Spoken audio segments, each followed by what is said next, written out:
Bismillahirrahmanirrahim. Assalamualaikum warahmatullahi wabarakatuh. Innal hamdalillah, salatan wa salaman ala Rasulillah. Asyhadu an la ilaha illallah wahdahu la syarikalah wa asyhadu anna Muhammadan abduhu wa rasuluh la nabiyya ba'dah. Allahumma salli ala sayyidina Muhammad wa ala alihi wa ashabihi wa mawalah. Amma ba'du, fa ya ibadallah, ittaqullaha wa sari'u ila maghfiratin min rabbikum wa jannah. Wa qala Allah ta'ala fil Qur'anil Karim, na'udzu billahi minasy syaithanir rajim. Bismillahirrahmanirrahim. Ya ayyuhalladzina amanu kutiba alaikumus siyam kama kutiba alal ladzina min qablikum la'allakum tattaqun. Shadaqallahul azim. Tamu Allah yang mulia, pertama mari kita bersyukur kepada Allah. Siang ini kita masih hidup, diberikan kesehatan, kesempatan dan keberkahan. Yang paling penting, Allah Ta'ala masih memberikan kita kesempatan merasakan Ramadan 1444 Hijriah. Mudah-mudahan kesempatan ini menghantarkan kita semua kepada hakikat ketakwaan yang sebenarnya. Amin ya Rabbal Alamin. Tamu Allah yang mulia, salawat dan salam kita peruntukkan buat Nabi kita yang mulia Rasulullah sallallahu alaihi wasallam. Allahumma salli ala Muhammad wa ala ali Muhammad. Assalamu alayka ya Rasulullah.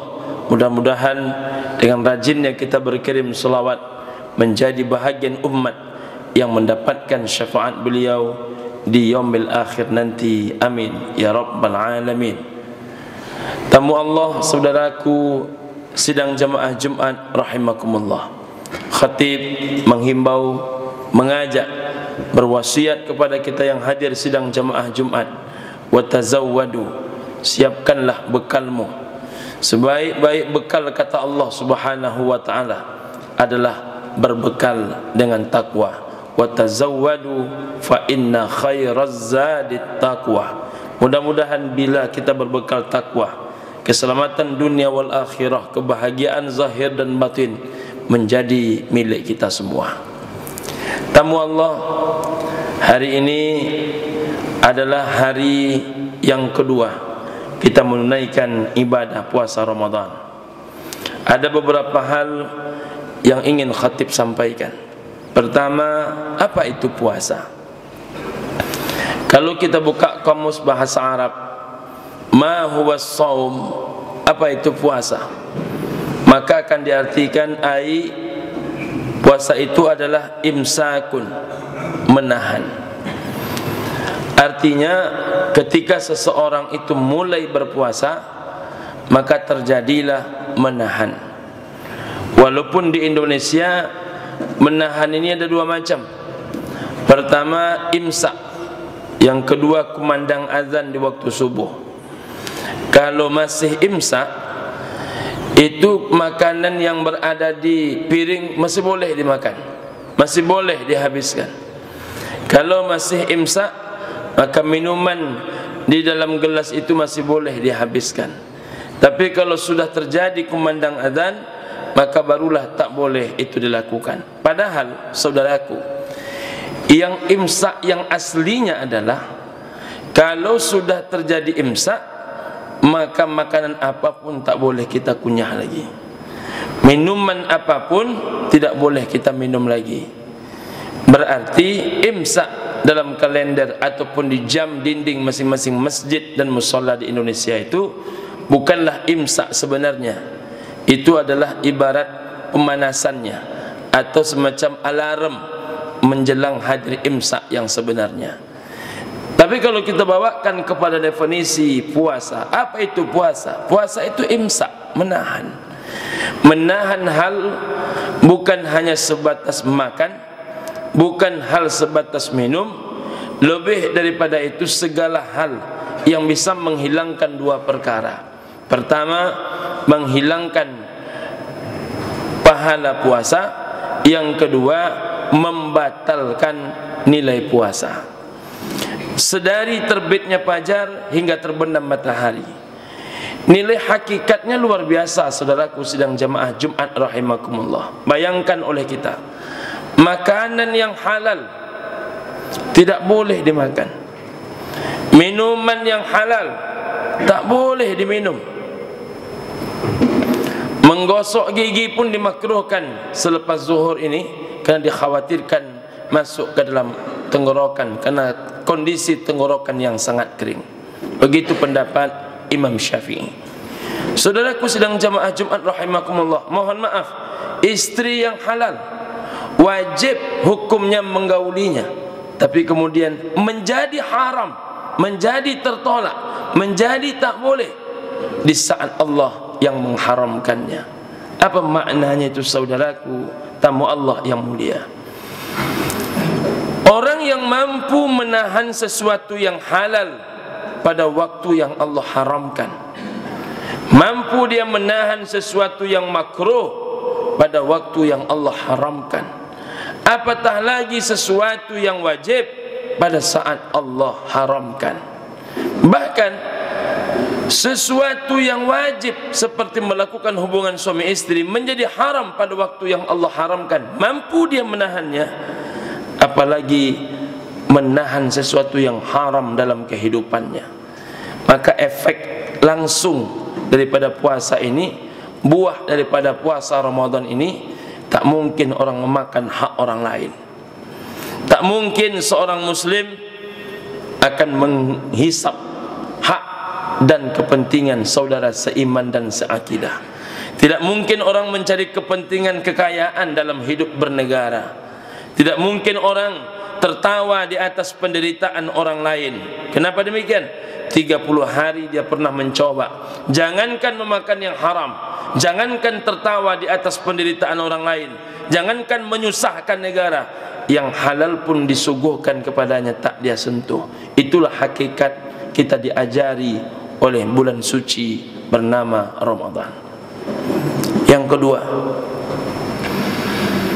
mengapa Nabi menyambut Ramadan dengan ucapan marhaban ya Ramadan?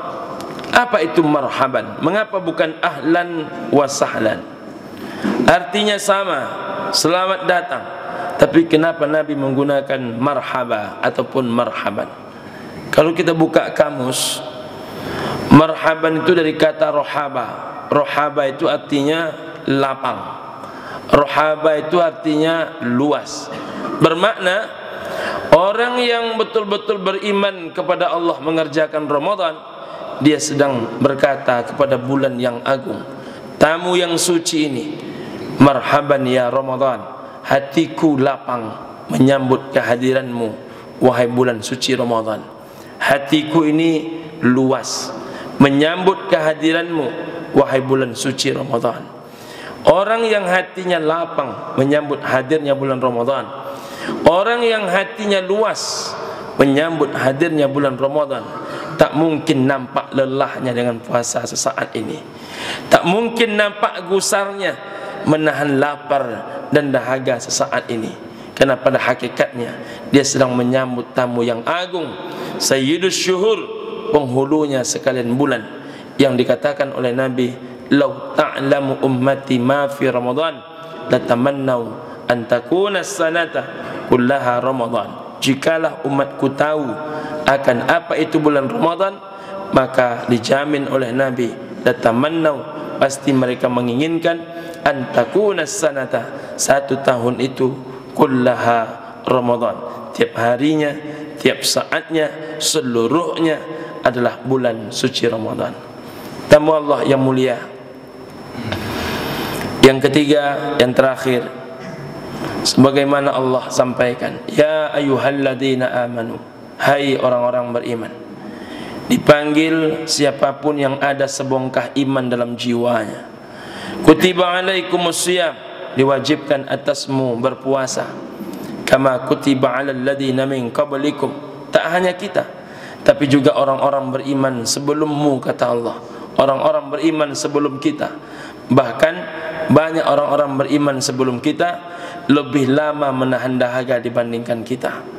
Apa tujuan puasa ini? Satu sahaja, la'allakum tattaqun, agar kamu semua meraih ketakwaan. Karena modal yang akan kita bawa kepada Allah, wa tazawwadu fa inna khairaz zadi taqwa, berbekal dengan takwa. Takwa inilah yang akan kita panen, saudaraku, sidang jamaah Jumat rahimakumullah. Maka Ramadan selain bernama Ramadan juga bernama Syahrul At-Tarbiyah, bulan pendidikan. Di sini kita ditempa menahan lapar. Di sini kita ditempa menahan haus, agar tumbuh simpati dan empati, agar tumbuh rasa peduli, agar tumbuh kebersamaan, agar tumbuh tolong menolong, agar hilang penyakit tertawa di atas penderitaan orang lain, agar hilang penyakit ingin memakan semua yang diberi, agar hilang penyakit merasa senang ketika meraih kekayaan, dan kemudian tidak mau peduli terhadap orang yang merasa hidupnya kesusahan. Al-mu'minu lil mu'mini kal bunyan, antara mukmin yang satu dengan mukmin yang lain dia seperti sebuah bangunan, kata Nabi, yashuddu ba'duhu ba'da, antara yang satu dengan lainnya saling menguatkan. Insyaallah tercipta persaudaraan yang kokoh dari nilai-nilai berpuasa di bulan suci Ramadan ini. Amin ya rabbal alamin.